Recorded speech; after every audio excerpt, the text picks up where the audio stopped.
MCX daily research पर आपका स्वागत है।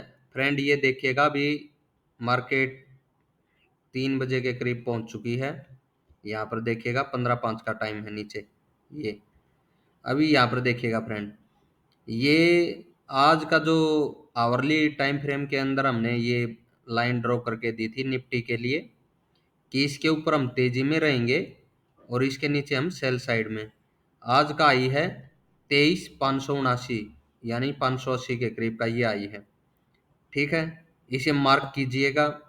सुबह बेशक गैप अप मिले या कैसे भी इस प्राइस को चाहे 1 पॉइंट से ही मार्केट ब्रेक करे, आपको कंटिन्यू तेजी में बने रहना है और तेजी का टारगेट 700 के ऊपर का रखिएगा, 750 की तरफ का। अगर बाई चांस 23,770 ये ग्रीन लाइन भी ब्रेक हो ना, तो निफ्टी कंटिन्यू तेजी में रहेगी, आपको जैसा वीकली एनालिसिस में बताया गया था, और 24,100 के करीब का टारगेट देगी आपको अपसाइड में, 23,770 ब्रेक होता है तो।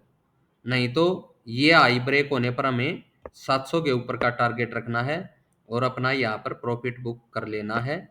निफ्टी के अंदर इस चीज का ध्यान रखना है। अगर यहाँ पर हमें कोई सेल सिग्नल मिलता है तो इस पॉइंट के ऊपर एसएल रखिएगा, वहां से सेल साइड में एंट्री ले सकते हैं दोबारा। अगर एक चांस ये भी बन सकता है, जो ये आज का आई है 580 का, कल निफ्टी फ्लैट ओपनिंग दे और इसे ब्रेक न करेगी तो फ्रेंड, अगर जब तक ये आई ब्रेक नहीं होगा, आप ये मान के चलिएगा, अगर ये आई ब्रेक नहीं हुआ है और ये लास्ट वाली कैंडल है, 2 कैंडल, इन्हें मार्क रखिएगा इस तरह से। ठीक है, इनके नीचे प्राइस निकला है फ्लैट ओपनिंग के साथ, कह रहा हूं फ्रेंड, इधर से अप साइड में ब्रेक ना हो और इनके नीचे अप साइड से प्राइस निकला है तो सेल साइड बनती है। यहाँ से सेल साइड का टारगेट 400, 23,400 और 350, ये हम सेल साइड में पहला टारगेट इस रेंज में रखेंगे फ्रेंड। 350 से 400 की रेंज में पहला टारगेट होगा हमारा। 350 के नीचे अगर प्राइस सस्टेन होना चाहिए फ्रेंड, तो ही हम फिर दोबारा और बढ़े, यानी कि 2300 की तरफ निफ्टी को फॉल होते हुए देख पाएंगे सेकंड टारगेट के लिए। बैंक निफ्टी बता रहे हैं फ्रेंड, अभी ये बैंक निफ्टी में ये लेवल ब्रेक हो गया था 50,350 का, और यहाँ से कंटिन्यू तेजी में रहने का अनुमान है बैंक निफ्टी का। अपसाइड में टारगेट 50,900 की, यानी कि 51,000 की तरफ का टारगेट हम बैंक निफ्टी का रख सकते हैं अपसाइड में, पहला टारगेट। ठीक है, और सेकंड टारगेट 51,400 की तरफ का, ये हमें सेकंड टारगेट रखना चाहिए। अगर 51,000 के ऊपर सस्टेन हो तो 51,400, ये हम सेकंड टारगेट रख सकते हैं फ्रेंड अपसाइड में। अगर 51,454 के ऊपर निकलेगी बैंक निफ्टी, तो यहाँ से हम बड़ी तेजी की तरफ बढ़ेंगे बैंक निफ्टी में। ध्यान रखना है, निफ्टी के अंदर आज का आई ब्रेक होना जरूरी है अपसाइड में बढ़ने के लिए।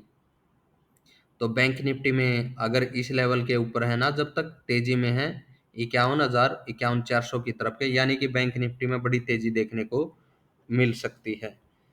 इस लेवल के नीचे जो 50,350 है, इसके नीचे सेल ही रहेंगे।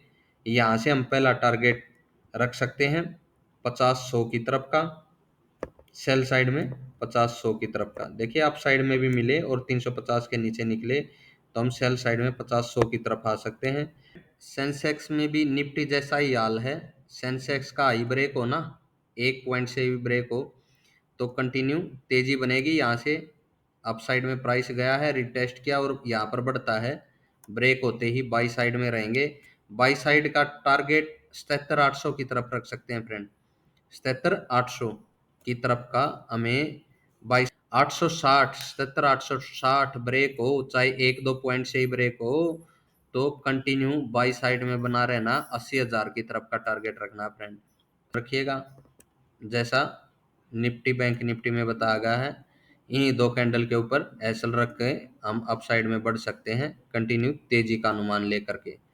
ठीक है, पहला टारगेट यहाँ इसके ऊपर निकले तो सेकंड टारगेट कंटिन्यू 80,000 का रहेगा। और इन दो कैंडल के नीचे अपना एसएल रखेंगे। ऐसा ही हमने निफ्टी, बैंक निफ्टी और सेंसेक्स सभी में के लिए फ्रेंड ये एसएल रहेगा यहाँ पर। ठीक है, इस जोन के नीचे सेल साइड में जा सकते हैं। सेल साइड के टारगेट पहला, जैसा निफ्टी बैंक निफ्टी में बताया गया था, 76,800 की तरफ का सेल साइड का जो हमारा टारगेट रहेगा 76,800, और सेकंड टारगेट रख सकते हैं 76,400।